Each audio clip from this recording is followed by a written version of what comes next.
The Ligonier Valley Railroad ran between Latrobe, Pennsylvania and Ligonier, Pennsylvania.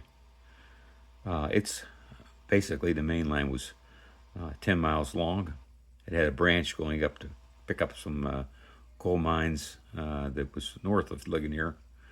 But basically, this was the main line between Ligonier and Latrobe, PA. Located about halfway between there was a limestone quarry, and the quarry was up in the mountains, and it fed the limestone down to a tipple that they loaded the hoppers with crushed limestone. Here's a picture of the Limestone Tipple on the Ligonier Valley Railroad. It's a structure I decided I wanted to model on my railroad because I have a small section of the Ligonier Valley Railroad on my layout.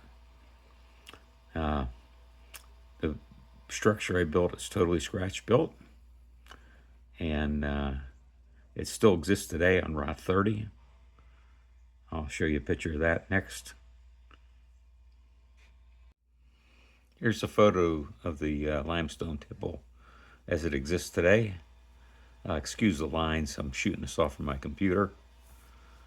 Anyway, here's a following this is a short video of a train passing my model of the Limestone Tipple on my section of the Ligonier Valley Railroad.